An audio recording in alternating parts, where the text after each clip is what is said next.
Alors bonsoir à tous. Alors la paracha, on va traiter sur le sujet de la paracha de Teruma. Et il est marqué dans le début de la paracha de Teruma. Daber Hashem el Moshe les morts. A dit Hashem à Moshe en disant Daber el Ben Israël. Donc parle aux enfants d'Israël. Vikrouli Teruma. Et qu'ils prennent pour moi Teruma, un prélèvement, mais et kolich, de tout homme Asher idevenu libo, qui leur a donné avec un don qui vient du cœur. Donc on a précisé qu'il fallait prendre de la terouma des prélèvements pour Hachem, de tout homme qui sera capable de le donner avec son cœur. Tikro et teroumati, vous prendrez ma terouma. Vezot à terouma, et donc on nous cite quels étaient les prélèvements. Donc il y avait de l'or, de l'argent, du cuivre, de la laine qui était de couleur azur, pourpre, de la soie, des peaux de bélier qui étaient rouges, ouais, des peaux de techachim, des bois de chittim, de l'huile en fait qui devait alimenter la menorah, de l'huile, ouais. Donc le candélabre, des huiles qui étaient parfumées, des parfumés pour recouvrir d'huile, donc tous les ustensiles qui étaient utilisés au Beth Amikdash, dans le Mishkan, et aussi des kétorettes assamim. Aussi il y avait des kétorettes, des encens qui devaient aussi, il y a beaucoup de parfums, donc on voit qu'il y a du parfum qui devait être mélangé dans l'huile, il y a des parfums qui devaient alimenter les kétorettes, Avnei Shoam, Avnei Miloïm, des pierres précieuses de Shoam et de Miloïm, qui étaient l'une pour le Ephod et l'autre pour le Choshen. Le Ephod c'était les pierres précieuses qui étaient sur les épaules du Kohen Gadol, et le Choshen c'était le pectoral qui était présent sur la poitrine du Kohen Gadol, et il y avait des pierres précieuses de couleurs différentes avec les noms des Shvatim, voilà, pour que les messages qu'Akadosh Baruch Hu il renvoyait, c'était un éclairage sur ces pierres précieuses. Et sur ce, dit Hachem, mais pourquoi tout ça? Pourquoi faire? Ve'asuli mikdash. Dit Hachem, vous ferez pour moi un mikdash, un sanctuaire. Ve'shachanti betocham. Et donc on voit qu'Hachem va résider dans cet espace, a priori betocham. Alors en fait, en hébreu, betocham, ça veut dire en eux. Alors il aurait fallu dire mikdash, c'est le sanctuaire, et Hachem aurait dû dire, ben, vous ferez ce sanctuaire pour moi et je résiderai en lui. Or il est marqué en eux. Alors Khamim d'expliquer en fait que en eux, ça veut dire quoi en eux? C'est qu'en fait, Hachem ne va pas résider dans ce qu'on va construire. Il va résider dans l'espace qu'on lui laisse dans son cœur. Betocham, Rachid expliquait qu'il va résider dans le cœur de chacun d'entre nous. Voilà. C'est-à-dire comme si que tout ça c'était qu'un argument pour faire en sorte qu'on puisse faire résider Hachem en nous. Alors, c'est très intéressant parce que là, il faut d'abord comprendre ce que c'est que la Shrina. Oui. Quel intérêt Hachem il avait besoin qu'on fasse des dons pour faire que ce Mikdash soit construit. Donc visuellement il y avait quelque chose, mais comme c'est que ce qu'on allait construire visuellement n'avait de ressort, d'intérêt que dans l'intérêt d'être capable de donner de soi. D'accord? Et l'expression de la preuve de ce qu'on est capable de donner se retrouve en fait dans le don, mais l'expression profonde, c'est ce qu'on ressent. Ce que vous donnez à l'extérieur, c'est ce que vous ressentez à l'intérieur, et l'espace qu'on donne aux autres, c'est l'espace qu'on va concentrer dans ce qu'on va donner. D'accord? Voilà.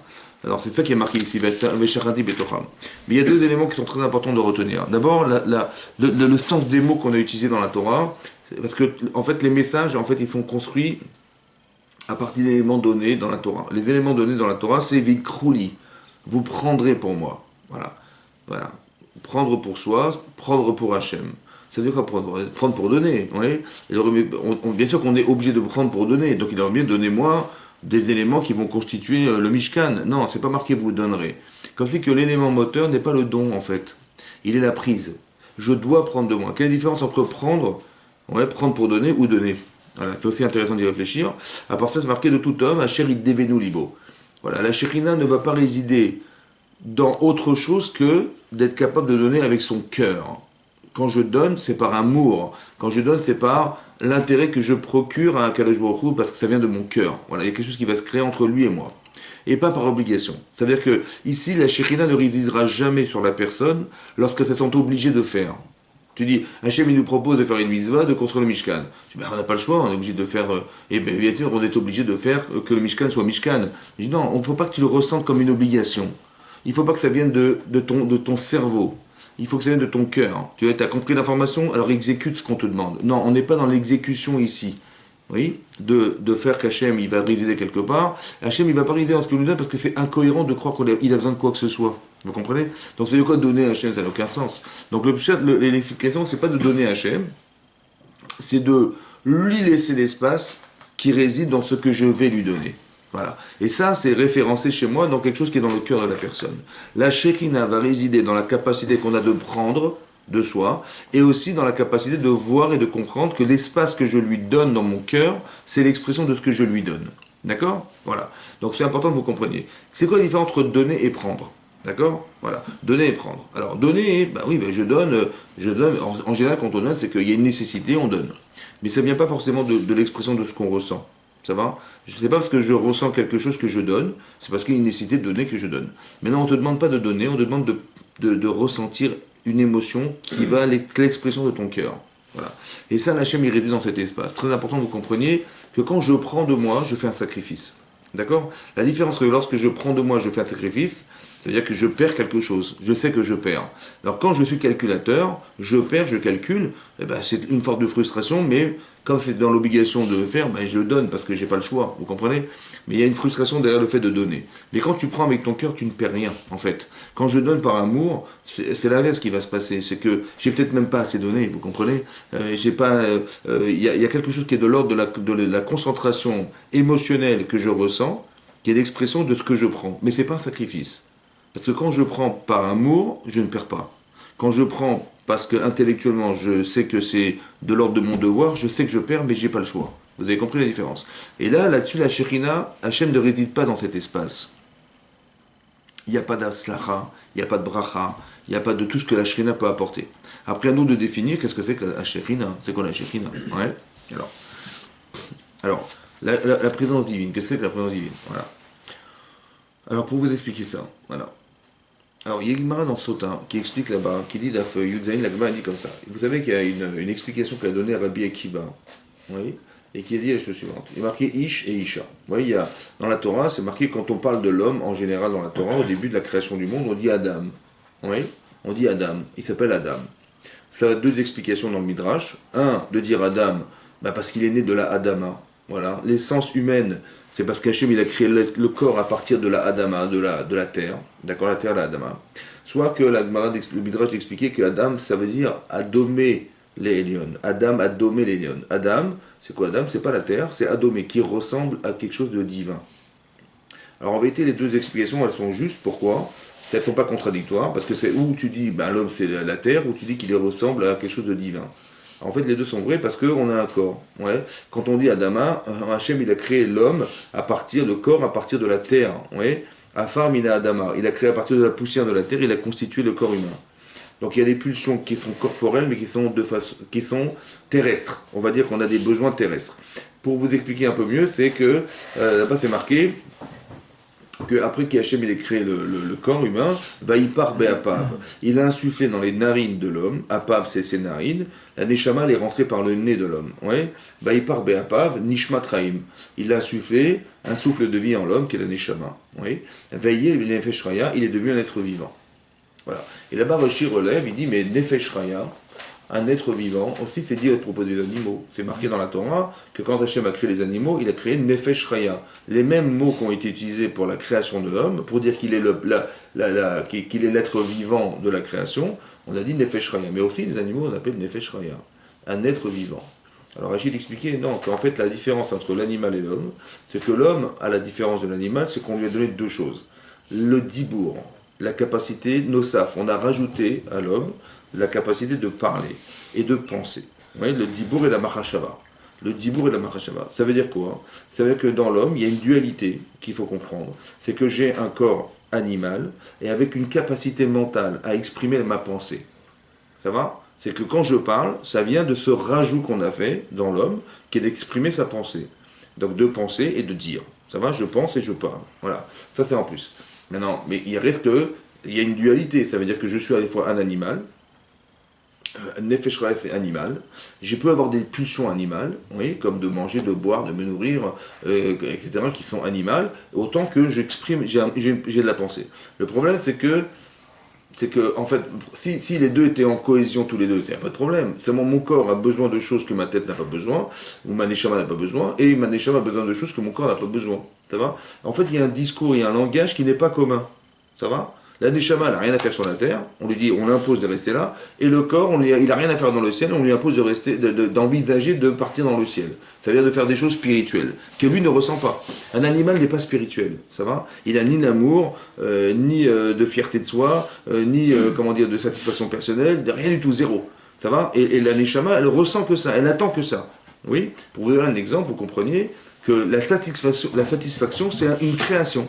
Oui, d'où c'est marqué? C'est parce que c'est marqué dans le Kiddush qu'on dit vendredi soir. Vous voyez, on dit Yom Hashishi Vaichulu Hashem Baaretz Vekol Sebaam. Le 6e jour de la création du monde, Hashem avait finalisé Vaichulu Hashamaim, le ciel, la terre et toutes les armées. Ça veut dire que tout l'univers, toute la création de l'univers a été créée en 6 jours. Et ça a été finalisé le 6e jour. Ça va? Ensuite, c'est marqué Vaichal Elokim Bayom Hashivim Elarto Hashamasa. Il avait finalisé le 7e jour le travail qu'il avait fait. La Gemara dans le Shabbat, elle relève la contradiction. Tu dis que tout a été fait le 6e et tu me dis que tout est fini le 7. Il faudrait savoir, c'est ou 6 ou 7. La Gemara répond non. Ba Shabbat, ba Menucha. Est venu le Shabbat, est venu la Menucha. Alors la Menucha, c'est le repos. On traduit le repos. Mais en fait, il faut bien comprendre qu'Hachem, il n'est pas fatigué, hein, je vous rassure. Donc c'est quoi le repos? Le repos, en fait, c'est la Menucha Tanefesh. Hachem, il a créé quelque chose qui s'appelle le contentement du travail réalisé. Ça va? Par exemple, vous avez travaillé, etc. Vous dites, ah, j'ai fini. Tu vois, ces sentiments, j'ai terminé. Ça n'existe pas chez l'animal, ça. J'ai terminé quelque chose. La satisfaction personnelle d'un travail fini, ça, c'est la création du Shabbat. C'est-à-dire qu'Hachem, dans le Shabbat, il a créé une notion qui s'appelle la Menucha. La Menucha, c'est le contentement, la réalisation, la satisfaction d'avoir finalisé quelque chose. C'est une création en soi. C'est-à-dire que des valeurs spirituelles intenses qui sont ressenties par l'homme, en fait, elles ont été créées dans l'espace-temps du Shabbat. Dans le cas de la Menucha, c'est-à-dire, quelqu'un il est satisfait de son travail. La joie, l'amour, tout ça sont des sentiments spirituels qu'on ne retrouve pas chez l'animal. Un lion, il n'est pas amoureux de la lionne, d'accord? Et quand il a faim, il dit pas, bah oui, c'est parce que moralement, il faut nourrir mes enfants. Non, il va nourrir, il n'y a pas de morale, vous avez compris, c'est animal. Donc il y a une pulsion animale qui existe en l'homme, qui peut être un danger, parce qu'on est des animaux, il y a un côté animal en l'homme, il peut y avoir de la cruauté, il peut y avoir de la méchanceté, il peut y avoir plein de choses comme ça, qui sont exprimées parce que le corps a besoin de ça. Comme il a besoin de manger, il a besoin de boire, il a besoin d'exprimer des fois de la colère, il peut exprimer de la méchanceté, il peut exprimer de... Mais ça vient du corps. Donc c'est très important de délimiter, de déterminer d'où viennent ces éléments. D'où viennent ces éléments? Ils viennent du gouffre, en fait, c'est le corps. Parce que mentalement, moralement, quand on est logique, on dit ah, ça sert à rien de s'énerver. Quand on est logique, on dit mais la cruauté c'est infâme. Quand on est un peu logique, on se dit que la haine, etc., c'est des choses qui n'ont pas d'avenir. On va dire comme ça n'a pas d'avenir. Ça déconcentre la société, ça va décupler de méchanceté, de haine, etc., qui vont faire que on sera incapable de vivre ensemble. Donc il y a une logique qui fait que là, mais on est né de ça, on est construit comme ça. Hachem il a fait exprès qu'il y ait une contradiction en l'être pour que justement il y ait un travail qui va se faire sur l'être. Oui. D'accord. Donc on va étudier la Torah pour justement de savoir quelle est la véracité des choses. Et à partir de ce moment-là, je vais adapter mon corps à cette véracité. D'accord. Le but en vérité c'est quoi? C'est d'arriver à la joie. La joie c'est quoi? C'est la satisfaction de savoir qu'il n'y a pas de contradiction. Ouais. Quand on parle de shalom, de faire la paix, quelqu'un qui est en paix avec lui-même, c'est qu'il n'est pas que... Il a réussi à dompter son corps et de lui faire comprendre que ce qu'il pense est juste. D'accord? Donc il y a un discours corporel et un discours mental. Et ce discours mental, il doit aussi être nécessaire, pas d'être dans les nuages et dans les étoiles et tout ça, mais aussi de dire à son corps, tu vas perdre, tu vas gagner. Un langage enfantin simple. Ça va? Quand vous réfléchissez, vous dites, mais qu'est-ce que j'ai à gagner ou qu'est-ce que j'ai à perdre? En fait, vous parlez à vous-même, vous parlez à votre corps. Et vous lui dites, mais tu sais ce que tu vas penser que tu vas gagner avec ça, mais tu vas perdre en fait. Je dis pourquoi? Parce que regarde où ça t'amène et que ça, c'est une souffrance. Ah oui, d'accord. En fait, vous parlez à vous-même, mais en fait, cette réflexion qu'on peut porter à soi-même, en fait, on parle à quelqu'un qui est contre soi. Oui, contre sa moralité, contre ses... Voilà. Et en fait, on est comme si que je suis aidé par mon corps et à la fois, desservi par mon corps. Oui, c'est un peu comme en couple. Ezer Kenegdo. C'est une aide, mais qui peut être contre soi. Ça va? Ou face à soi. Ça va? Donc on est deux êtres contradictoires, parce qu'une femme n'est pas un homme n'est pas une femme, et en fait on vit avec quelqu'un en permanence qui est contre soi, parce que contre ses intérêts, contre sa nature, contre sa sensibilité, contre son intellect, contre toute chose on vit comme des hommes, on vit pas comme des femmes, et les femmes elles vivent autrement, elles ont même des corps différents que soi, etc. Donc tout est différent. Mais c'est contre soi, quand on n'est pas adapté, ou bien il faut comprendre l'apport de ce que peut apporter ma femme ou mon mari, pour pouvoir faire en sorte qu'il y ait une cohésion entre les deux. Lorsqu'on arrive à faire la cohésion, on est en paix, c'est ça. Et c'est pareil. En fait, autant je le vis à l'extérieur de soi, avec mon épouse ou mon mari, autant je peux le vivre à l'intérieur de soi-même. On est contredit par soi-même. Vous comprenez? Tu as un gouffre qui te demande d'aller manger, et tu as déjà dit, mais j'ai rien à faire ici. D'accord? Il faut que ton corps il accepte de vivre quelque chose qui va aussi contenter sa neshama. Il faut que ta neshama elle comprenne que tu ne peux pas vivre sans ton corps. Donc il faut arriver à créer la cohésion entre les deux êtres, qui sont contradictoires. Et Hachem il a fait exprès que ce soit comme ça. Tu as un Yetzeratov et un Yetzera. Tu as un bon penchant et un mauvais penchant. Comment tu vas gérer ta vie? Mais tout ça, ça se contredit, mais c'est organisé pour que vous compreniez que l'objectif, c'est d'arriver à créer de la cohésion entre les deux êtres contradictoires. Comment tu vas réussir à faire la paix entre deux éléments contradictoires? Ça va? Comme le feu et l'eau, comme tout est contredit dans dans la vie. La Shekhinah, c'est d'arriver à que quand tu vas arriver à cette cohésion, Hachem y réside. Et si tu n'es pas cohérent avec ça, Hachem il n'est pas là. Ça va? Voilà. C'est ça que ça veut dire. Par exemple, l'exemple que je vous donne, c'est le suivant. La Gemara dans Sota, elle dit là-bas que Rabbi Kiba, il a fait une dracha. C'est marqué Ish Veisha. Ish. Alors pourquoi je vous ai dit Ish Veisha? Parce que Adam, c'est Adam. Et dès l'instant où on a créé la femme, il a dit, elle s'appellera Isha, qui met Ish Lukachazot. Parce que de l'homme, elle a été prise. Mais tout à coup, il ne s'appelle plus Adam. Il s'appelle Ish. C'est bizarre. Au début, on a dit Adam, Vayomer Adam, et il a parlé à l'homme, il a dit à l'homme, et c'est Adam. Ça s'adresse à Adam. Adam l'Adama. Et tout à coup, quand va naître son épouse de lui, en fait, ouais, soit qu'elle a été détachée de lui, soit qu'elle est née à partir de lui, elle est née de lui, alors tout à coup, elle s'appelle Isha, madame, elle s'appelle Isha. Comment ça se fait qu'elle s'appelle Isha? Parce qu'elle a été prise de Ish. Mais tu t'appelles pas Ish, tu t'appelles Adam. Et sur ce, il va y avoir une explication dans la Gemara, dans Sota, d'expliquer qu'il y a deux êtres. Il y a un, il s'appelle Ish, et l'autre s'appelle Isha. Comment on écrit en hébreu Ish, et comment on écrit Isha? La Gemara, non, Ish, ça s'écrit Aleph, Yud et Shin. Aleph, Yud et Shin. Isha, c'est Aleph, Shin et He. Voilà, c'est comme ça qu'on écrit les deux. Là, Rabbi Akiba, il a expliqué que si je retrouve le Yud dans l'homme, et je retrouve le He dans la femme, Yud Ke, c'est le nom de Dieu, Shechina Benehem, la Shechina se trouve entre eux. La présence divine, elle se trouve entre eux. Super. Et sinon, la Gemara a expliqué que si tu enlèves le Yud de l'homme et tu enlèves le He de la femme, oui, c'est Esh. Le feu de l'homme et le feu de la femme. Et la Gemara dit que si j'enlève la Shekhinah dans un couple, à Esh Ochaltan, le feu les dévore. Voilà, c'est marqué le feu les dévore. D'accord? C'est-à-dire qu'on est mangé par le feu qu'on a soi-même à l'intérieur de soi-même. C'est quand même incroyable. Oui, on va expliquer, ben, c'est la dispute, c'est voilà, le feu, c'est le feu dans la famille, le feu dans... Non. Alors il faut comprendre ce que ça veut dire. Aesh Ochaltan. La Gemara continue, elle dit, Rava dit que le feu de la femme est plus virulent que l'homme. Alors, ouais, que Isha a 10 femmes innées. Il est plus fort que l'homme. Ouais, le feu. D'accord? Et là-bas, la Gemara dit pourquoi? Pourquoi la femme il est plus fort? La Gemara dit parce que Haï mistaref, Vehaï le mistaref. En français, ça veut dire celui-là s'associe et celui-là ne s'associe pas. Alors qu'est-ce que ça veut dire? Alors Rashi explique là-bas, il dit que non. Que dans Isha, il y a Esh. Dans Isha, Aleph, Shin, He. On a juste rajouté un He. On a associé un He au Esh, au feu. Alors que dans l'homme, on a juste mis un Yud entre le Aleph et le Shin. C'est-à-dire que dans la femme, il y a quelque chose de fort, qui est du feu dans la femme, qui est plus virulent que chez l'homme. De quelle nature est ce feu? De quoi il s'agit? De quoi le feu? Alors on a expliqué, en fait le feu c'est pas ce qu'on croit. D'accord? Nous on croit le feu, c'est une femme elle est déjà folle depuis qu'elle est née, d'accord? Parce qu'elle dispute tout le temps, voilà. Non. En fait l'expression du feu c'est ça. Il y a quelque chose de divin dans la femme. Ouais, aussi divin. C'est quoi le feu? Alors on explique comme ça, qu'en fait, vous avez compris que on retrouve dans la Torah ce feu. Ouais, en fait il y a deux sortes de feu. Il y a un feu physique. Ouais, qu'on connaît nous, quand vous grattez une allumette, bah, c'est pour voir, c'est pour vous réchauffer, c'est pour cuire, voilà, c'est le feu.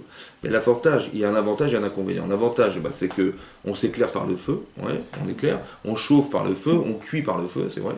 Et l'inconvénient, c'est que quand tu grattes une allumette, ça brûle, ça consume, ça va? Ça construit et ça détruit en même moment que ça construit, ça détruit. Ça va? Ça construit parce que c'est éclair et ça détruit la matière. Ça, c'est le feu qu'on a sur la terre.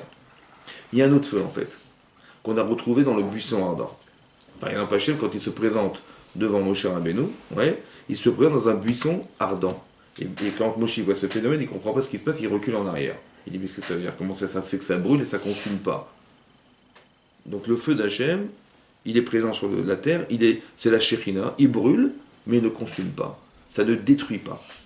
On retrouve ce feu dans les kétorètes. Vous avez vu dans les Kétoret ici, quand on devait brûler des encens dans le Mishkan, c'était coupé en deux, le Mishkan était coupé en deux, le sanctuaire, il y avait le Kodesh et le Kodesh HaKodashim. Et dans le Kodesh HaKodashim, dans le Saint des Saints, il y avait un Misbéach, un autel, sur lequel le Kohen Gadol à Kippour, il devait brûler des encens. Et sur ce, l'Agmar, là-bas, dans le Tosfot, il ramène dans Chagiga, la fin de Chagiga d'Aflamed, il dit là-bas, Tosfot, il dit parce que de quoi il parlait Tosfot là-bas, l'Agmar, elle parle de quoi là-bas? Elle parle de la salamandre. Vous savez ce que c'est que la salamandre? Ouais, c'est quoi? L'Agmar expliquait que si on était capable de laisser brûler un feu pendant 7 ans, il y a un animal qui va sortir, ça s'appelle la salamandre. Et cet animal, il est de feu. Et il a du sang. Et si on arrivait à lui extirper son sang et qu'on mettait sur soi, on ne serait jamais brûlé. Comme ça, l'Agman expliquait. Et Tosfot, il rentre de cette histoire de feu là-bas. Et il explique que, justement, il amène un midrash, Tosfot, il amène un midrash, et il explique que quand Hachem, il a demandé à Moshe Rabbeinu de préparer les kétoret, il a dit, tu vas dire à ton frère, le Kohen Gadol, de préparer des encens, ouais, les kétoret.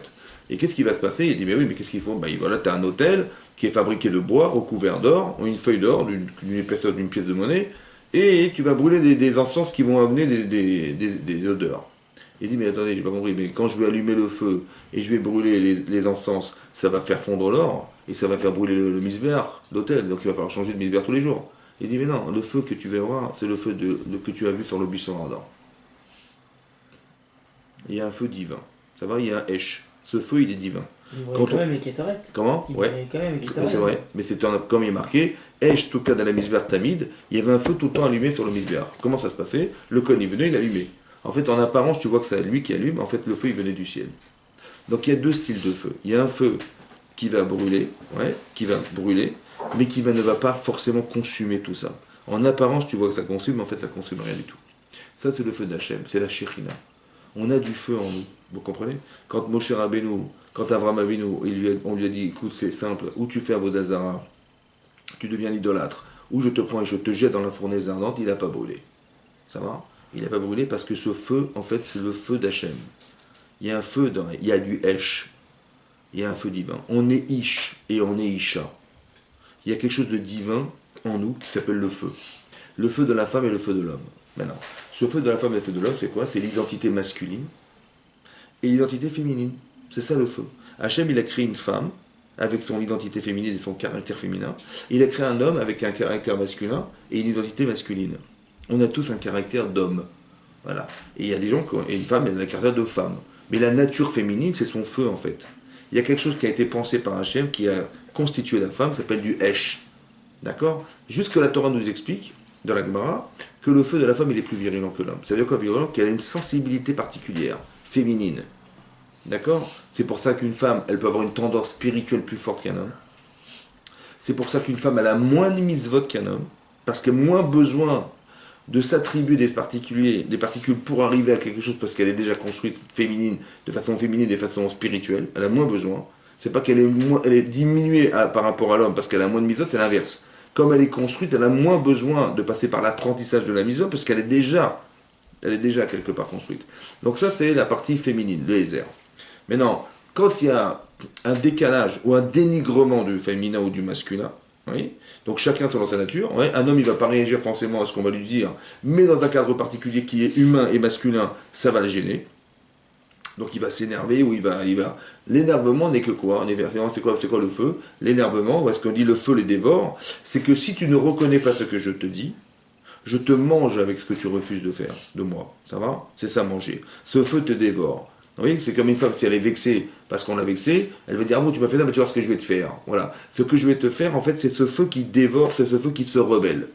Mais cette expression-là, c'est le feu contre le feu.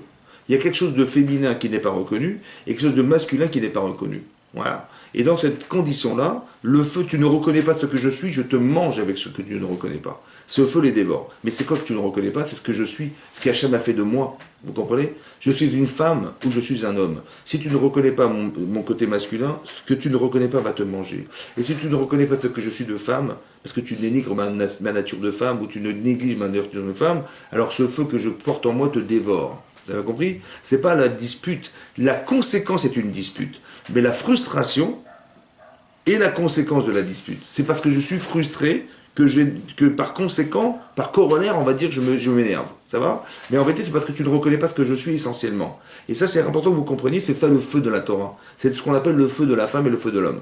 Juste de savoir que la femme, elle est plus virulente. Pourquoi? Parce que plus sensible, plus, plus attachée, c'est ce qu'explique Rachid là-bas, hein, à des valeurs qui font que quand tu dénigres ces valeurs, alors elle devient folle. Ça va? Et on voit, il y a plein d'exemples dans la Torah où c'est comme ça. Que tout à coup, elle perd le sens des choses. Voilà, après, je vous expliquerai pourquoi. Mais il en reste que, Aresh Ochaltan, ce feu-là, c'est un feu divin. Il y a quelque chose. Donc, c'est très important de définir l'être masculin et de définir l'être féminin pour ne pas tomber dans la contradiction. Vous comprenez? Si tu restes un homme dans mon couple, par exemple, eh ben, je vais parler à ma femme comme si je parlais à un homme. Ça marche pas. Si je suis une femme et je vais demander à mon mari d'être comme moi, il va pas comprendre, ça va le mettre en colère, il va s'énerver parce que je ne reconnais pas finalement ce qu'il est. J'ai un devoir de manipuler ma pensée et de dire je vais définir ce qu'est le monde du masculin. Je vais être capable de définir ce qu'est le monde du féminin. Moi, en tant qu'homme, je suis fondamentalement humain masculin. Je vais essayer de rentrer dans le monde du féminin obligatoirement parce que si je ne comprends pas le féminin, je vais forcément créer quelque chose qui, la shrina, va disparaître. Qu'est-ce que c'est que la shrina qui disparaît? Comment concrètement ça se concrétise ça? C'est quand je suis frustré, c'est que la shrina est partie. Si je n'aime pas, c'est que la shrina est partie. Si je suis en colère, c'est que la shrina elle s'est envolée. Vous comprenez? C'est ça l'expression de la Shekhina qui vole ou qui est présente. Lorsque je suis épanoui dans ma vie, la Shekhina réside en moi. Je suis comme si j'ai réussi à mettre en osmose une contradiction. C'est le feu de l'amour. Oui, le feu de l'amour, c'est ce qu'on dit, le feu de l'amour. Oui, oui. Mais ça veut dire que c'est intéressant, c'est la même expression, mais ça veut dire que c'est ça que ça veut dire. Au fond, on porte quelque chose qui est du Esh. Dans Ish, il y a du Esh. Mais ce feu, en vérité, il y a un Yud entre les deux. Peut-être c'est ma femme qui va m'apporter ce Yud. Mais qu'est-ce que je fais? Ouais, bizarrement, c'est bizarre parce qu'il y a un yud dans l'homme et il y a un hé dans la femme. Mais le yud de l'homme, oui, l'image que ça représente, comme si que je devais prendre de moi quelque chose et que je lui attribue. Quand je coupe en deux ce que je suis, un yud c'est 10. Je coupe en deux, ça fait 5. Comme si je lui donnais ce 5. Et je redevenais un homme à ce moment-là. Et elle me procure son 5 qui me fait de moi un 10. Et comment ça se passe? Il dit Krouli Teruma. Hachem, il a demandé que l'Ashkenaz réside, il faut que tu prennes de toi quelque chose. On t'a pas demandé de donner. Il prend de choix quelque chose de toi. Qu'est-ce que ça veut dire? Moi, c'est de l'eau. Qu'est-ce que ça veut dire? C'est quoi de prendre de moi quelque chose plutôt que de donner? Alors là-bas, il faut comprendre ça. Alors qu'est-ce que ça veut dire? Il y a marqué, dans le Midrash, c'est marqué, il y a 3 alliances qu'on a faites avec Hachem. Il y a 3 alliances. Ouais, les Brites. Le Brit, c'est l'alliance. Il y a la Brit Mila. C'est une alliance avec Hachem. On dit la bride d'Avram Avinu. Un jour, Avram, il a contracté une alliance avec Hachem, le bride Ben Abetarim. Ouais, il lui a promis à Hachem qu'il aurait une descendance, qu'il aurait la terre d'Israël, qui serait aussi, les descendances seraient nombreuses que les étoiles du ciel. Okay. Ça s'appelle un bride. Une alliance, c'est un bride. On a contracté la bride dans la Mila, donc grâce à Avram Avinu. On a contracté une bride dans la Torah. Quand on a reçu la Torah, il y a la contraction avec le clan Israël qui s'est créé à ce moment-là. Il y a eu un brit, une alliance. La brit, c'est quoi? C'est les brachot et les klalot. Ouais, les bénédictions qui sont marquées dans Parashat Kitavot, c'est l'alliance qu'on a avec Hachem. D'accord? C'est la Torah. Voilà, l'alliance, c'est la Torah. Et la troisième chose, c'est le mariage. Oui, le mariage, c'est marqué aussi brit. Il y a une alliance contractée entre un homme et sa femme. Ok? Maintenant, pour dire une alliance, on a dit, on est koret berit. En hébreu, c'est ce lié d'alliance. On est lié d'alliance avec Hachem, on est lié avec la Mila, et on est lié d'alliance avec sa femme et son mari le jour du mariage. Koret en hébreu, ça veut dire quoi, Koret? Koret, c'est couper. Couper, et le brit, c'est une alliance. C'est contradictoire. On se lie d'alliance. On ne coupe pas l'alliance. Et dans le texte de la Torah, c'est marqué Koret Berit. Toujours, vous verrez, Koret Berit, Koret Berit. Koret, ça veut dire couper. En quoi couper? C'est exactement l'inverse de se lier. Alors le Gaon, il explique, le Gaon de Vilna, il explique comme ça. C'est quoi Koret Berit? Alors pour que vous compreniez, on va donner l'exemple de la Torah. Hachem, il a marqué dans le Midrash Rabbah que le jour du matin de Torah, le jour du don de la Torah, Hachem, il a dit comme ça. De garder la Torah, je ne peux pas. Parce que je vais vous la donner. De vous la donner, de m'en séparer, c'est pas possible. Alors venez, on va être Koret Berit. On va se lier d'alliance. C'est quoi Koret? Je vais me couper, je prends de moi la Torah et je vous la donne. Mais non, c'est quoi le lien en fait? C'est quoi le lien? C'est comme ça. En fait, vous comprenez, Hachem, on n'a rien à voir avec lui. D'accord? Mais de rien, de zéro. Ça va? Rien à voir avec lui. Et lui n'a rien à voir avec nous. Nous, on est des humains. Et lui, c'est divin, il est infini, on est fini. On n'a rien à voir. Vous savez ce qu'il fait Hachem? Il dit, écoutez, on n'a rien à voir. Mais la seule manière qu'on a de se retrouver, c'est que je retrouve en vous ce que je vous ai donné. J'ai pris de moi, je suis correct, je coupe de moi quelque chose et je vous le donne. Ce qui va faire dorénavant tampon entre nous deux, c'est la Torah. Quand tu étudies la Torah, la Shrina va résider. Comment?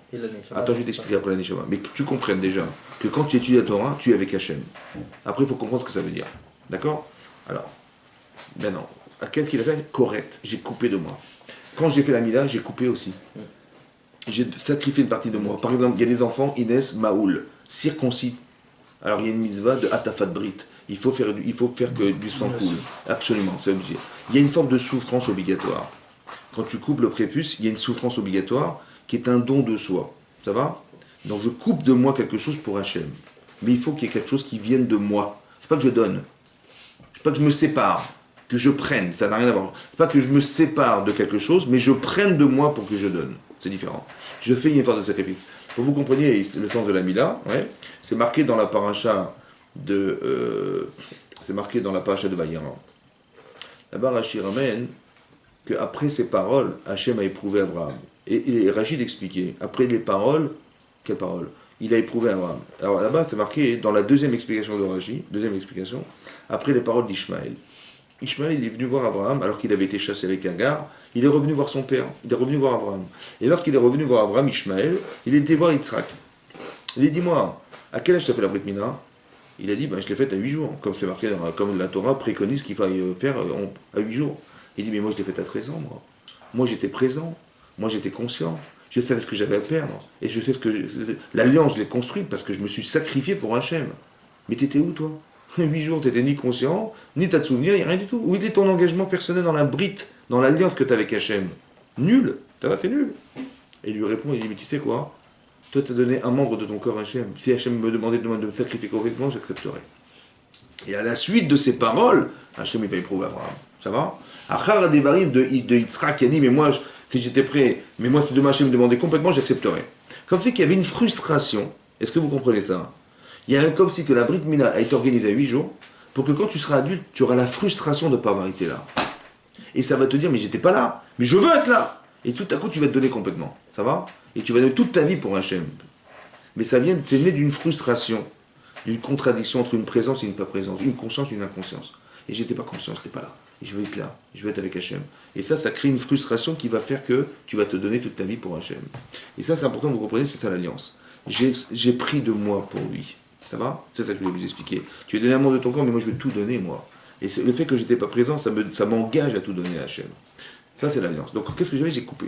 Quand on se marie, il y a une mitzvah que le mari, il a de donner un objet à sa femme. Ouais, c'est ça qui va créer le lien.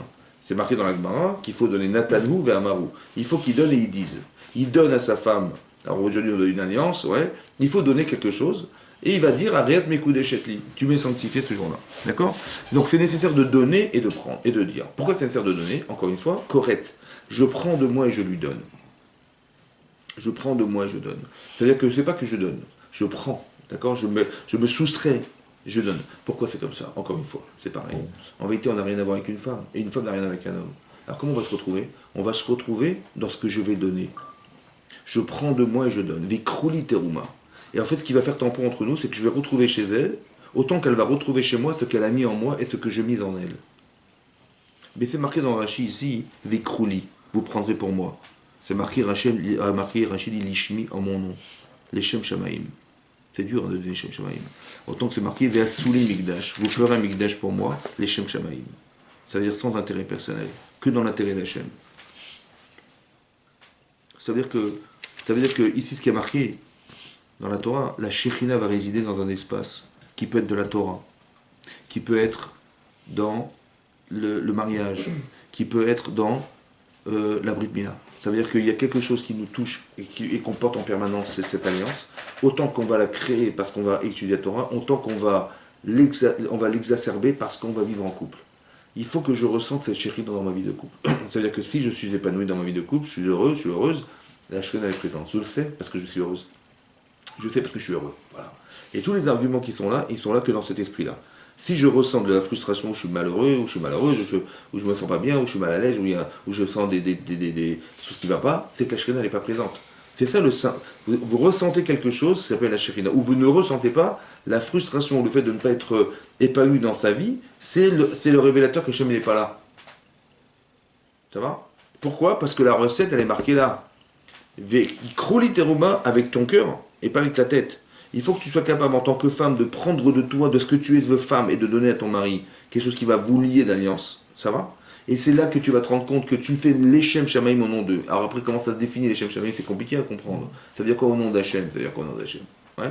Autant qu'un homme, il va prendre de lui, mais pas dans l'intérêt de dire, ben oui, mais si je donne rien, elle va se fâcher, ou si, et puis bon, ben, je suis un mari, je suis responsable, il faut que je donne à ma femme, etc. Non, on n'est pas dans l'obligation de donner. On est dans la nécessité émotionnelle de donner. Ça va? Voilà. Comme si on s'était jamais quitté et qu'on a toujours été ensemble. De la même manière que ton bras droit, il va jamais gronder ton bras gauche, parce que tu fais un tout avec. C'est pareil. Il faut être capable de comprendre qu'on fait un tout. On a été ensemble et on deviendra des êtres communs. On était des neshamas qui étaient masculines, féminines au départ, jusque la neshama de l'homme, a priori, elle s'est détachée de sa femme dans le ciel pour arriver sur la terre, et sa femme l'a rejoint le jour de son mariage. Et là, on est entier. Mais on est entier sans avoir été construit, parce qu'il y a quelque chose qui fait écran entre nous deux, c'est nos corps. Il y a de la matière. Il faudrait qu'on devienne spirituellement touchant. Ça va? Que quand on aime quelqu'un, l'amour, c'est qu'il n'y a rien qui fait écran entre nous deux. Ça va? Il y a pas, comme si il n'y avait pas de corps. Que le corps n'était qu'au service de ce qu'on allait créer ensemble. Comme si que nos neshamas se retrouvaient à ce moment-là. Et tout ce qui fait écran entre nous deux, ouais, ça veut dire que quand, par exemple, ça ne va pas, on se dispute, etc., c'est-à-dire qu'il y a quelque chose qui fait écran entre nous deux, qui est l'objet de notre dispute. C'est comme si que le feu s'était éteint à cause des éléments, on va dire, perturbateurs de notre shalom. D'accord? Qu'est-ce qu'on va faire pour retrouver nos êtres, puisqu'on s'aime? C'est d'éliminer ce qui nous sépare. Ça va? Voilà. Et donc on va en discuter, etc. Et on va essayer d'élaborer, parce que c'est contre soi, c'est contre nature. Quand une femme elle se plaint de son mari, ben elle lui demande de changer, ben c'est contre nature. Et quand on demande à sa femme de changer, c'est aussi contre nature.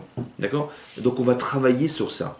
Et on va essayer de, par amour pour l'autre, de lui donner cette faveur.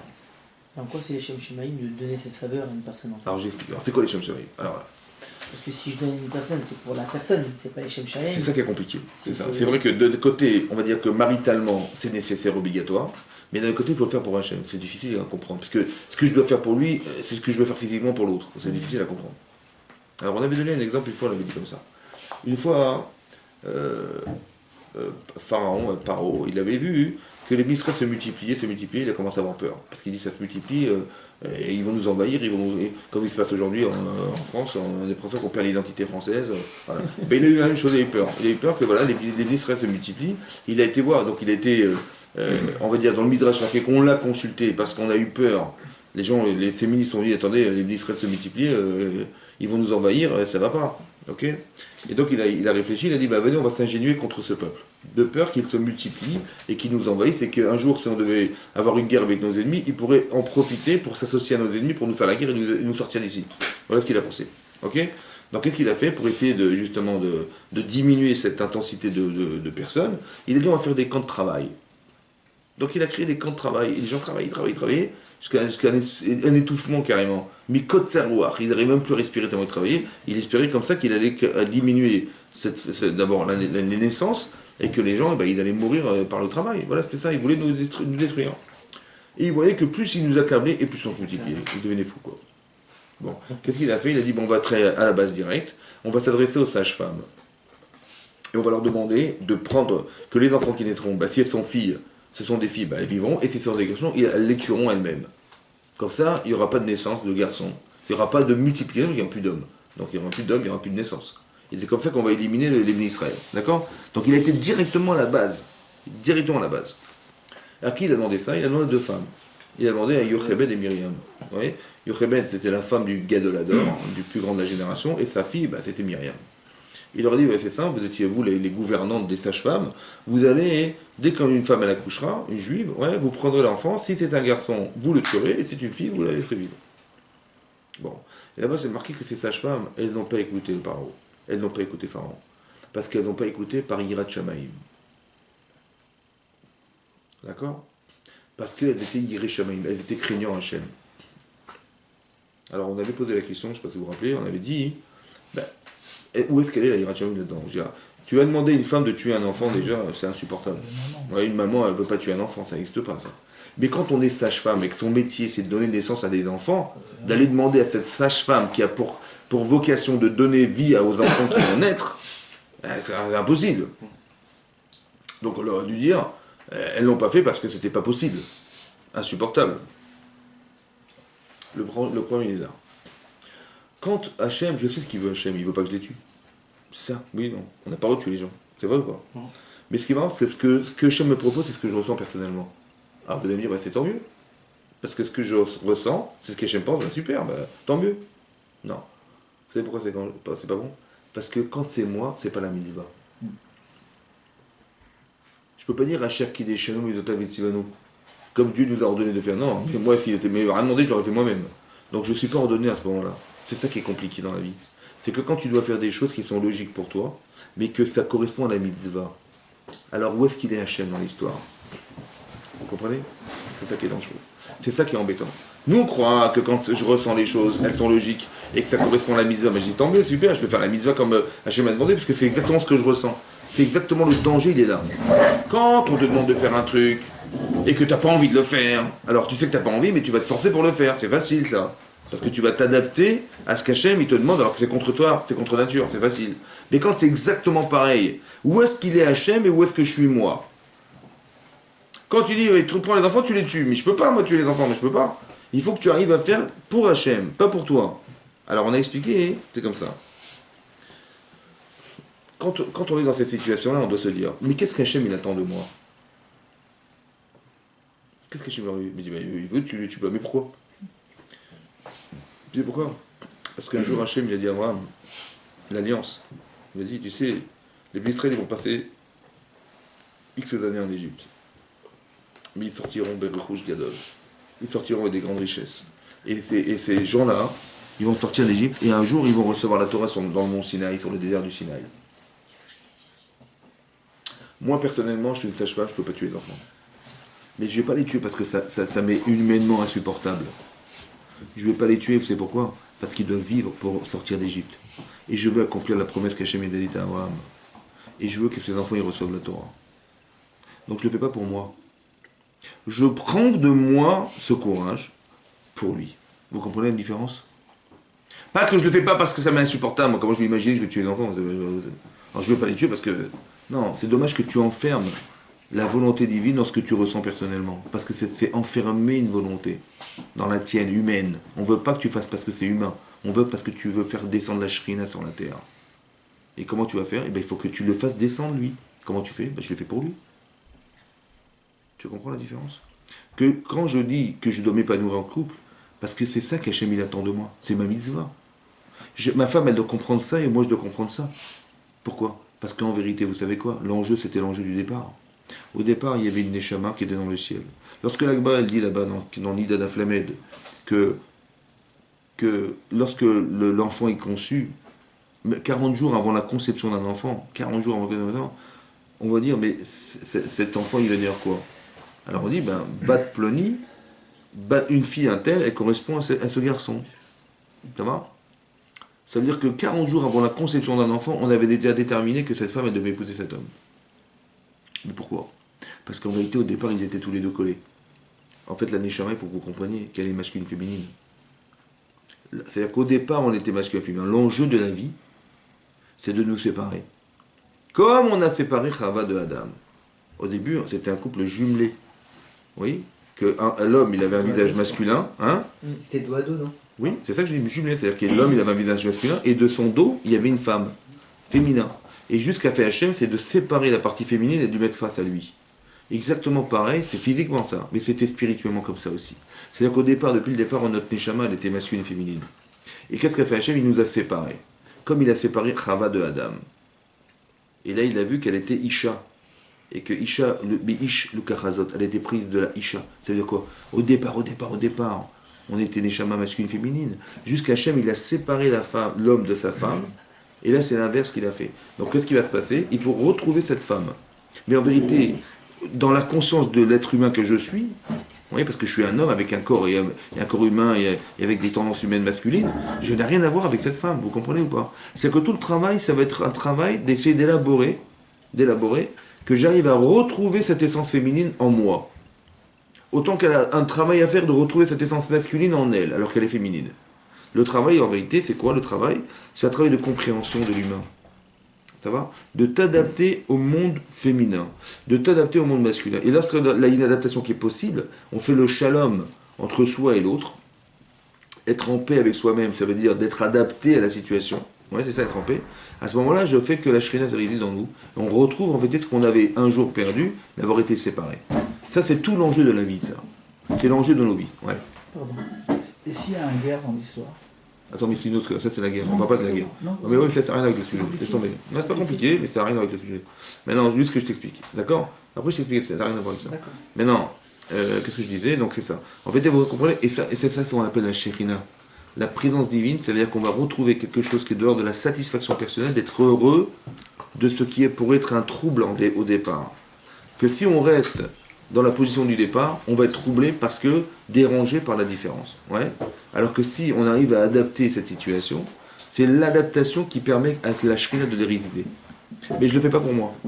Ouais. C'est vous dire, on va avoir des psychologues, on va avoir des thérapeutes de couple, etc. Ils vont nous expliquer comment on vit en couple. Ouais. Ce qu'ils vont vous dire, ouais, c'est vrai pour l'humain. Mais nous, on ne veut pas faire que pour l'humain. C'est vrai ce qu'ils vont dire, c'est logique, hein, c'est logique. Mais on veut dépasser ça. Comme c'est logique qu'une femme ne va pas tuer un enfant. C'est logique qu'une sage-femme, elle va pas, pour métier de donner la vie aux enfants qui vont naître, elle n'est pas là pour les tuer. Évidemment, c'est logique. Donc un thérapeute dit, bah oui, si tu veux réussir ta vie de couple, il faut faire comme ça, comme ça. T'as raison. Mais on n'est pas dans cette idée-là, nous. On est de faire que la Shrina va résider dans notre couple. Comme si on allait associer Hachem à nos vies. Pourquoi je veux l'associer? Parce qu'un jour, on va être associé. Il faut qu'on soit associé. Comme si que la vie de couple, ou la vie de la Shrina, ou le Beth Amikdash, c'était qu'un prétexte en fait pour retrouver Hachem. Vous comprenez ce que je veux dire? Faites-moi un Mikdash, je résiderai parmi vous.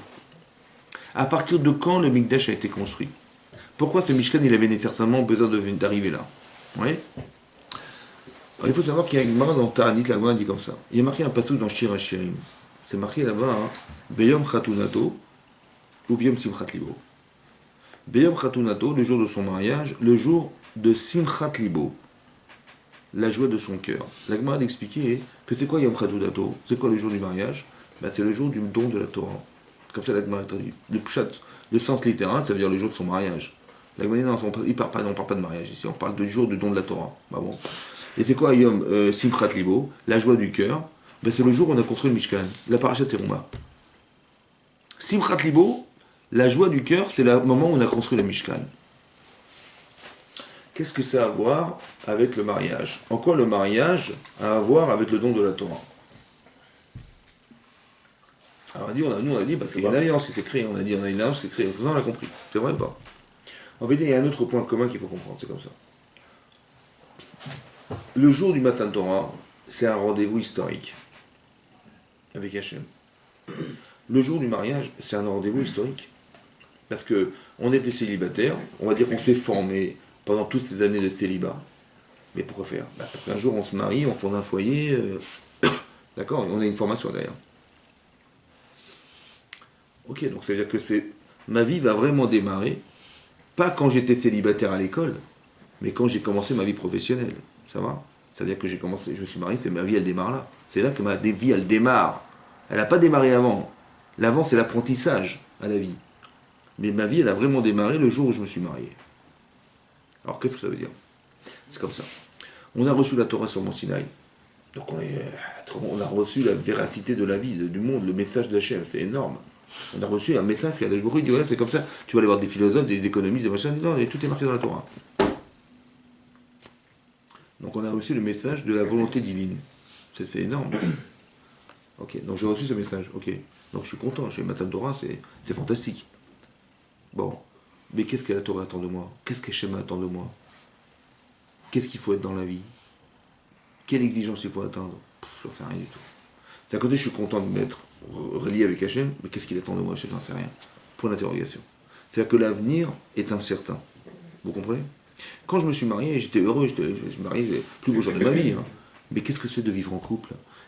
Comment je vais gérer ma femme? Qu'est-ce que ça veut dire être père de famille? Et comment on va vivre avec mes enfants? Et comment je vais gérer ça? Je ne sais pas. Quelle exigence on attend de moi en couple? Je ne sais pas non plus. Vous avez compris? C'est exactement le même profil. C'est-à-dire que tu vas vivre un événement fantastique le jour de ton mariage, tu vas vivre un événement historique fantastique le jour où tu reçois la Torah, mais qu'est-ce que ça fait? Quel est l'avenir que tu engages là-dedans? Qu'est-ce que l'avenir te propose? T'en sais rien? Pour l'interrogation. Le point commun. Il a l'outil. Hein? Il a l'outil. Comment? Il a l'outil. Oui, mais comme tu dis, ben, j'ai fait mes études, mais quand tu rentres dans mon travail, t'as les moyens, t'as les compétences, mais comment ça va se passer? T'as le charisme, t'as le caractère, t'as l'intelligence, c'est autre chose, t'apprends pas ça à l'école. Ça, c'est la vie, ça, la vie qui te l'apprend, mais c'est pas l'école qui t'apprend ça, c'est vrai? Et ben c'est ça, c'est pareil. Maintenant, ce qui est intéressant, c'est qu'en fait, depuis le départ, Hachem, il sait qu'on n'est pas adapté. C'est comme tu vas à l'école, t'as pas 20 sur 20 toutes les interrogations, ça n'existe pas. C'est vrai? En tzadik ba'aretz, asher yasetov v'lechetah. Ça n'existe pas qu'un tzadik, même sur la terre, il fasse que du bien, ça n'existe pas. Il y a toujours des erreurs. Parce que on est contredit par soi-même. Tu as un gouffre qui te dit, ouais, j'ai une tendance, et t'as un échamal, dit le contraire. Alors on va trouver la véracité entre les deux, c'est difficile. On va faire des erreurs. On a fait des erreurs aussi le jour du matin de Torah. Et on fera des erreurs en couple, c'est obligatoire.